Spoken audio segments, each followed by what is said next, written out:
Federal Reserve. We've got a stack of recent reports and analyses, including the 2025 Social Security Trustees Report and various insights on the Fed's actions and, crucially, its independence. Our mission today is really to unpack the most important nuggets of knowledge from these sources so you can walk away well-informed about what's really going on and, why it matters to your financial future. Exactly. We'll be looking at the numbers, the potential impacts, and the various viewpoints being put forward by different groups, different individuals. It's about understanding the complex interplay between policy decisions and your everyday economic reality without taking sides, just laying out the facts as we see them in our sources. Okay, let's unpack this with Social Security first. All right. Because the latest 2025 Social Security Trustees Report paints a pretty stark picture.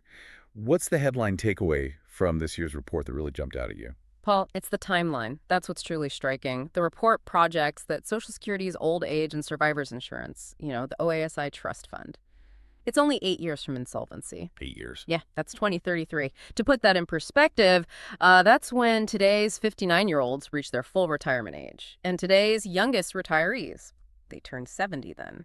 What this means for you, the listener, is that, well, a significant portion of expected benefits could vanish in less than a decade. The law actually dictates an automatic 23% benefit cut right then. Wow, 2033. That's really not that far off. And I see here if the OASI fund were to borrow from the Disability Insurance Fund, the SSDI, Right, yeah, the SSDI fund. the projection only shifts slightly to 2034.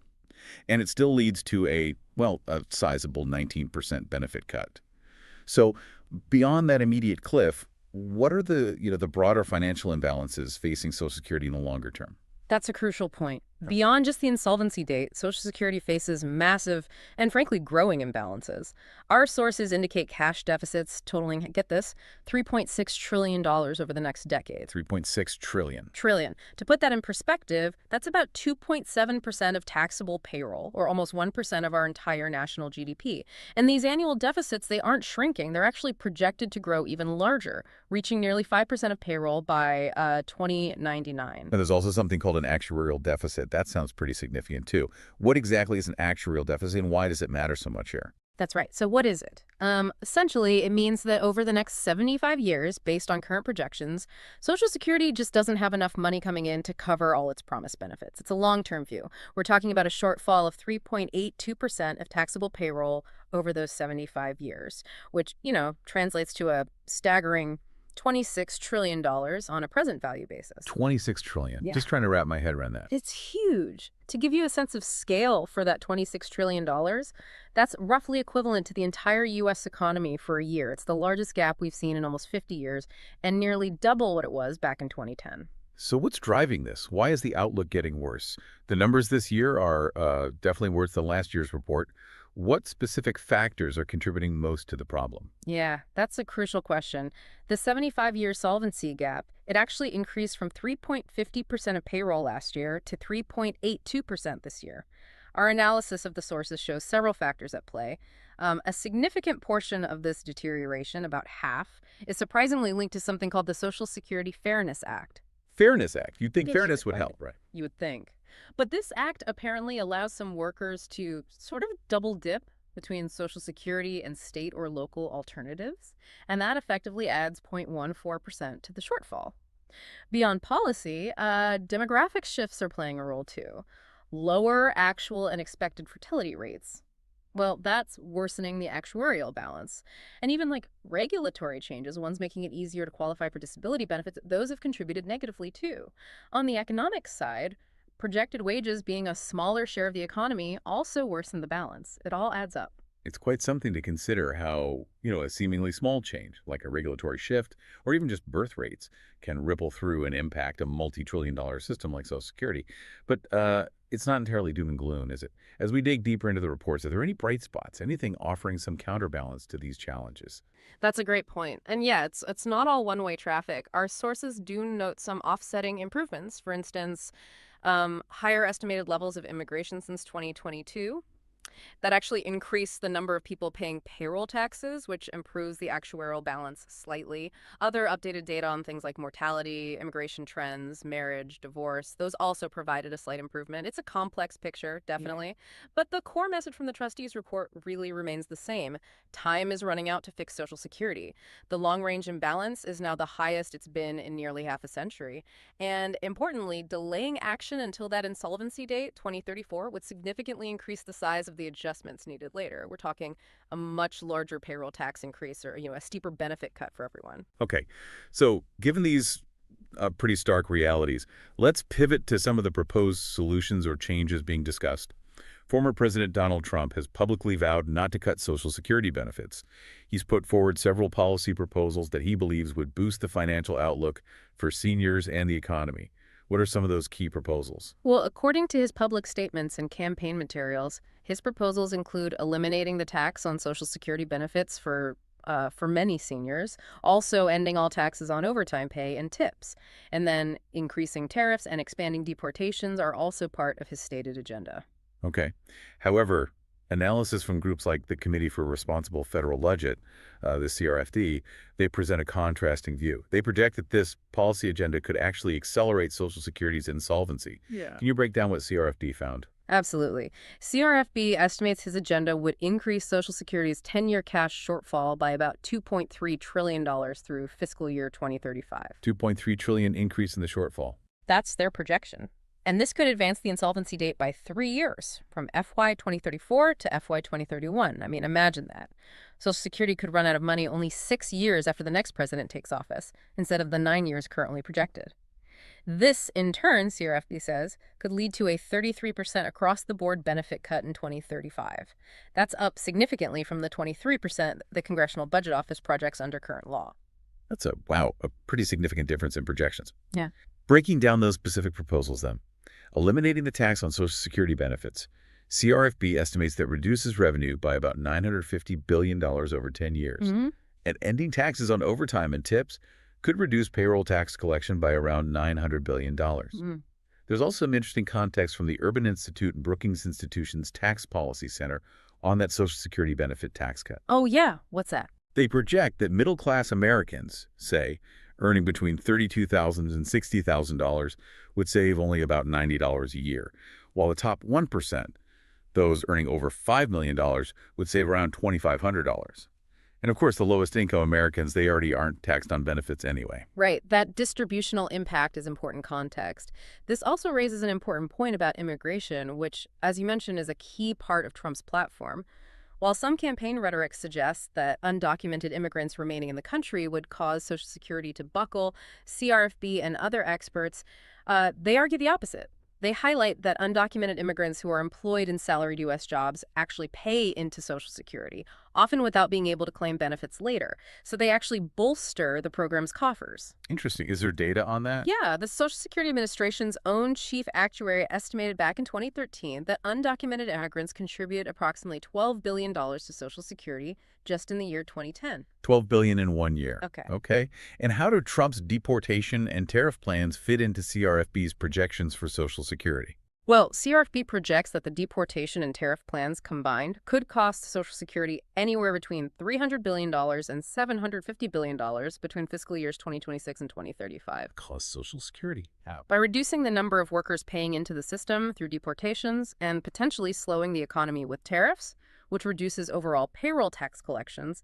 Now, Trump has also proposed using increased tariffs to pay down debt and reinforce Social Security, even citing a recent budget surplus due to tariff revenue. However, many tax experts have suggested tariffs may not generate the significant revenue he projects. So it's really a clear difference in economic modeling and projections there. Okay, let's shift gears now. Another critical financial discussion, the Federal Reserve. The Fed, as you know, the country's central bank, responsible for setting interest rates, supervising banks. It's run by an independent board of governors. Its chair, Jerome Powell, was appointed by Trump back in 2017 and then extended by Biden in 2021 for a second term ending in May 2026. Now, Powell has faced pretty consistent criticism, particularly from Trump, for refusing to drop interest rates, especially after the Fed raised them quite sharply in 2022 or 2023.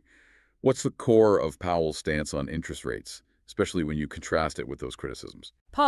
Powell has been remarkably steadfast, really. He has publicly stated the Fed will wait to learn more about the likely course of the economy before considering any rate adjustments. Basically, data dependent. This is directly at odds with calls, particularly from Trump, for immediate cuts, which, proponents believe are needed to reduce borrowing costs for the government, homeowners, small businesses. Interestingly, Powell also recently noted that tariff increases, like the ones we were just discussing, are likely to push up prices and weigh on economic activity. So potential conflict there, too. Exactly. He expects to see more tariff impacts showing up in the data starting with the June readings. And just recently, the Fed held the benchmark interest rate steady, though officials at the median are expecting maybe 2 quarter-point rate cuts by the end of the year. Still cautious. Now, this brings us to a rather public point of contention. The Federal Reserve building renovation. Sources report the Fed's been undergoing these renovations since 2021 on a project approved way back in 2017. The estimated cost has ballooned to about $2.5 billion. That's about $600 million above the original budget. What's behind these cost increases? Well, the official reasons given are things like design changes, rising labor and material costs, which we've seen everywhere, and unforeseen conditions like finding asbestos. Standard stuff for big projects, maybe. But what's particularly interesting and has caught a lot of political attention is that the Office of Management and Budget Director, Russ Vought, sent a pretty pointed letter to Powell. He stated the project is out of compliance and even in violation of the National Capital Planning Act. Strong words. Violation. And here's where it gets even more, let's say, complex. Our sources also mention that back in 2020, Trump appointees to a local review commission actually pushed the Fed to include more marble in the renovation. More marble. Seriously. Yep. And now that very marble is being cited by critics as a sign of extravagance. Powell has since requested the Fed's own inspector general review the plans, so it's under review internally. That's quite a story wrapped up in a renovation project. It really leads us to a fundamental question, though. Can a president actually fire the Federal Reserve Chair? What do our sources say about the Fed's independence in this context? Yeah, this raises that crucial question, especially given the political noise. Unlike heads of other government agencies, the Fed has significant independence by design. Economists generally argue this is crucial to prevent monetary policy decisions, like setting interest rates from being swayed by short-term political pressures. The law states the Fed chair can be removed, but only for cause. And cause is typically interpreted narrowly, meaning things like inefficiency, neglect of duty, or malfeasance in office. So does a budget overrun on a building count as cause? That's the debate. Legal experts quoted in our sources question whether the renovation costs truly constitute cause in that legal sense. Some suggest it could be seen as a pretext for dismissal, given the long-standing desire from some quarters to remove Powell over his interest rate policy, not the building. There was a recent Supreme Court ruling on other independent agencies that suggested the president cannot fire leaders just over policy disagreements. But, crucially, that ruling specifically noted the Fed's uniquely structured quasi-private entity status, which kind of leaves the legal outcome here a bit uncertain if it ever came to a challenge. Right. And the importance of this independence, as our sources highlight, it's really underlined by historical examples, isn't it? We saw in the early 1970s how President Nixon pressured then Fed Chair Arthur Burns to keep monetary policy easy, for his reelection. And that, combined with other factors like the oil shock, contributed heavily to the stagflation, high inflation, and high unemployment of the 1970s. Exactly, a cautionary tale. And then later, you had Paul Volcker, appointed in 1979. He famously did the opposite, pushing rates to nearly 20% to crush inflation. It triggered a deep recession, yes, but it ultimately brought inflation down. And that's often seen by economists as a key example of the value of an independent Fed willing to make unpopular choices. So what happens to the economy, according to the analysis, if the Fed were to lose that independence? If it became, say, captured by political leadership? Well, if the Fed were to lose its independence, become captured, as you say, our sources illustrate pretty significant economic implications. Simulations show that a Fed that's less responsive to inflationary impulses, maybe because of political pressure, leads to higher inflation over time. It's pretty clear the median inflationary outcome in these simulations was 0.6 percentage points higher after 6 years, assuming a scenario of high political capture. Okay, 0.6% higher. That doesn't sound enormous, but it adds up. And Yeah. here's where it gets even more concerning. If inflation expectations become unanchored, Meaning, if people and businesses start to believe inflation will just keep going up, maybe it stays above 3% persistently, and those expectations become adaptive, self-fulfilling, then the risk of even higher inflation becomes considerably greater, potentially an additional 5 percentage points over 6 years in those unanchored scenarios. That's huge. Wow, 5 percentage points higher inflation. That would really be felt. How does this loss of independence also impact, say, fiscal policy, like a tax cut? That's a great example to illustrate the interaction. So if a big tax cut is enacted when the economy is already running hot at full employment, an independent Fed would likely raise interest rates to counteract the inflationary pressure from that extra spending. The result may be higher interest rates rather than just runaway inflation.